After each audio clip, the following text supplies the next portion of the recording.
Guys అందరికి కూడా good morning. ఇవాళ వీడియోలో ఏంటంటే పోస్టల్ నుంచి అయితే జాబ్ నోటిఫికేషన్ అయితే రిలీజ్ అయింది. సో జాబ్ నేమ్ వచ్చేసరికి Gramin Dak Sevak online engagement, so GDS అండి. So job release and date వచ్చేసరికి February 7th అయితే జాబ్ నోటిఫికేషన్ అయితే రిలీజ్ అయింది. సో దీనికి ఏమేమి ఎలిజిబిలిటీ, ఎలా అప్లై చేయాలి, ఎన్ని వేకెన్సీ ఉన్నాయి ఏంటనేది అయితే మొత్తం మనం ఈ వీడియోలో అయితే చూద్దాం గైస్. సో ఇక్కడ రిజిస్ట్రేషన్, ఆన్లైన్ అప్లికేషన్, ఎడిట్, కరెక్షన్కి వచ్చేసేసి సో మనకైతే మొబైల్ నెంబర్ అయితే ఉండాలి అండ్ ఈమెయిల్ ఐడి అయితే ఉండాలి గైస్. ఇప్పుడు మన వీడియోలో ఏంటంటే ఏవైతే ఇంపార్టెంట్ మనకు అవసరమవుతాయో డీటెయిల్స్ అవన్నీ కూడా చెప్తాను guys. So registration and submission of online application వచ్చేసరికి స్టార్టింగ్ డేట్ ఆఫ్ అప్లికేషన్ వచ్చేసరికి 10వ తేదీ February 2025 అయితే స్టార్ట్ అయ్యి 3వ తేదీ మార్చికి అయితే ఎండ్ అవుతుంది ఆన్లైన్ అప్లికేషన్ వచ్చేసరికి. ఇంకా ఏడైనా ఎడిట్ కానీ కరెక్షన్స్ అయితే చేయాలంటే 6వ తేదీ మార్చి నుంచి 8వ తేదీ మార్చి వరకు అయితే మనకైతే ఎడిట్ చేయడానికైతే ఆప్షన్ అయితే ఉంటుంది. సో నెక్స్ట్ వచ్చేసరికి ఏవైతే ఇంపార్టెంట్ అయితే అవి మాత్రమే మీకు చెప్తాను గాయస్. సో వీడియోని అయితే లాస్ట్ వరకు అయితే చూడండి. సో నెక్స్ట్ అలవెన్సెస్ వచ్చేసరికి ఎవ్రీ ఇయర్ యాన్యువల్ ఇంక్రీజ్ అయితే మనకైతే 3% అయితే చేస్తారని అయితే ఇక్కడ చెప్పడం జరిగింది. సో నెక్స్ట్ శాలరీ విషయానికి వచ్చేసరికి BBM పోస్ట్ వచ్చేసరికి 12,000 నుంచి 29,380 రూపాయలు అయితే ఇవ్వడం జరుగుతుంది. And ABPM and Dak Sevak వచ్చేసరికి 10,000 నుంచి 24,470 రూపాయలు అయితే ఇవ్వడం జరుగుతుంది. నెక్స్ట్ ఎలిజిబిలిటీ క్రైటీరియా వచ్చేసరికి అన్ని ఆల్ పోస్టులకు కూడా ఏజ్ లిమిట్ సేమ్ అని అయితే చెప్తున్నారు. సో ఏజ్ లిమిట్ వచ్చేసరికి మినిమం 18 సంవత్సరాలు అయితే ఉండాలి అండ్ మ్యాక్సిమం వచ్చేసరికి 40 సంవత్సరాలు అయితే ఉండాలని అయితే చెప్తున్నారు. And maximum upper age relaxation వచ్చేసరికి షెడ్యూల్డ్ క్యాస్ట్ అంటే SC ST క్యాండిడేట్స్ వచ్చేసరికి 5 years అండ్ OBC క్యాండిడేట్స్ వచ్చేసరికి 3 years అయితే ఏజ్ రిలాక్సేషన్ ఉంటుంది. అండ్ ఎకనామికల్ వీకర్ సెక్షన్ వాళ్ళకైతే ఎటువంటి ఏజ్ రిలాక్సేషన్ అయితే లేదండి. నెక్స్ట్ పర్సన్ విత్ డిజబిలిటీ వాళ్ళకైతే 10 years, person with disabilities in OBC క్యాండిడేట్స్కి అయితే 13 years, పర్సన్ డిజబిలిటీ వాళ్ళు ఎవరైతే SC ST క్యాండిడేట్స్ ఉంటారో వాళ్ళకి 15 సంవత్సరాలు అయితే ఏజ్ రిలాక్సేషన్ అయితే ఉంటుంది. ఇంకా ఎడ్యుకేషనల్ క్వాలిఫికేషన్ వచ్చేసరికి 10th క్లాస్ మీద అయితే మనకైతే సెలెక్ట్ చేయడం అయితే జరుగుతుంది. సో అది కూడా మనల్ని ఏంటంటే మెరిట్ బేస్ మీద అయితే మనల్ని అయితే సెలెక్ట్ చేస్తారని అయితే చెప్తున్నారు. సో ఇంకోటి ఏంటంటే మనకు లోకల్ లాంగ్వేజ్ ద్వారా మనల్ని అయితే ప్రిఫరెన్స్ ఇస్తారని అయితే చెప్తున్నారు. సో ఇంకొచ్చేసరికి అదర్ క్వాలిఫికేషన్స్ ఏముండాలంటే knowledge of computer and cycle అయితే వచ్చి ఉండాలని చెప్తున్నారు.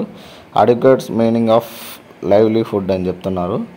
నెక్స్ట్ రిజర్వేషన్ వచ్చేసరికి యాజ్ పర్ గవర్నమెంట్ రూల్స్ ప్రకారము బెనిఫిట్స్ అయితే SC ST physically handicaps candidates and EWS వాళ్ళకైతే సో అదర్ బెనిఫిట్స్ అయితే ఉంటాయి.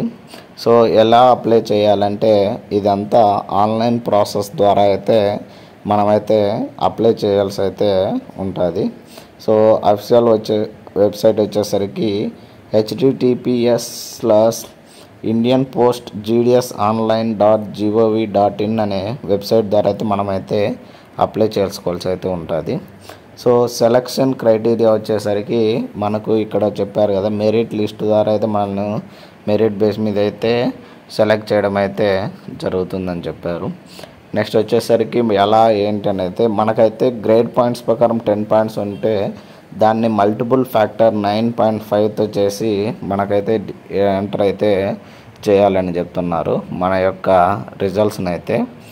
ఇంకా communication of selection process for physical verification and documents వచ్చేసరికి మనకి ఏదైతే మనం మొబైల్ నెంబర్ ఇచ్చింటామో వాటి ద్వారా చెప్తారు. లేదా ఇక్కడ చెప్పారు కదా, SMS are email on the registered mobile number and address అని చెప్పారు. సో ఒకవేళ మీకు అది రాలేదంటే కనుక మీరు మన అఫీషియల్ వెబ్సైట్లోకి వెళ్ళి అయితే అక్కడికి వెళ్ళి అయితే చెక్ చేసుకోవచ్చు. సో లేటెస్ట్ అప్డేట్స్లో అయితే ఉంటుందని అయితే చెప్తున్నారు. నెక్స్ట్ డాక్యుమెంట్స్ ఏమేం కావాలి అంటే మనకు 10th క్లాస్ మార్క్స్ లిస్టు నుంచి identity proof, caste certificate, physically handicaps అయితే వాళ్ళ యొక్క ఫిజికల్లీ హ్యాండిక్యాప్ సర్టిఫికేటు, ఈడబ్ల్యూఎస్ వాళ్ళు ఉంటారు కదా, సో వాళ్ళకి ఈడబ్ల్యూఎస్ సర్టిఫికేటు, ట్రాన్స్జెండర్స్ ఎవరైనా ఉంటే వాళ్ళ యొక్క ట్రాన్స్జెండర్ సర్టిఫికేట్ కానీ, next date of birth proof ఉండాలి, మెడికల్ సర్టిఫికేట్ అయితే ఉండాలి.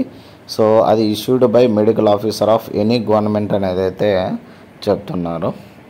సో ఇది మనకు కావాల్సిన డాక్యుమెంట్స్ అయితే మనకు సెలెక్ట్ అయితే ఇంకొచ్చేసరికి ఏమేం డీటెయిల్స్ ఏదైతే మనకు మెయిన్ ఇంపార్టెంట్ ఉంటాయి కదా, సో అవి మాత్రమే డీటెయిల్స్ అయితే నేను ఇక్కడ చెప్పడం అయితే జరుగుతుంది.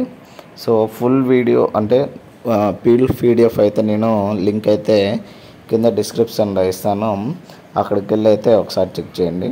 సో రిజిస్ట్రేషన్ ఎలా చేసుకోవాలంటే ఆన్లైన్ అప్లికేషన్ ఫామ్కి ఆన్లైన్లోకి వెళ్ళి ఇండియన్ పోస్ట్ GDS online.gov.in అనే వెబ్సైట్లోకి వెళ్ళి అయితే అప్లై చేయాలని చెప్తున్నారు.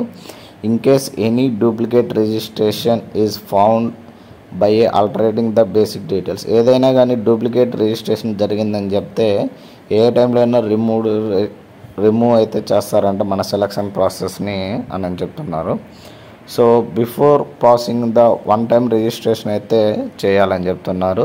సో అది ఎలా అంటే మొబైల్ నెంబర్ ద్వారా OTP అయితే వస్తుందని చెప్పారు. ఇంకా ఈమెయిల్ ఐడికి కూడా OTP ఇస్తామని చెప్తున్నారు. ఇంకా ఆధార్ నెంబర్ అయితే ఉండాలని చెప్తున్నారు.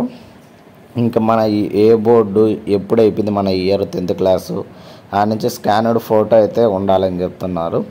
అది కూడా 50 KB లోపు అయితే మన ఫోటో యొక్క సైజ్ అయితే ఉండాలి, JPGలో కానీ JPEGలో కానీ. At the same time స్కానర్డ్ signature అయితే ఉండాలని చెప్తున్నారు. అది కూడా JP లేదా JPG లేదా JPEG ఫార్మేట్లో ఉండి లెస్ దాన్ 20 KB లోపు అయితే ఉండాలి.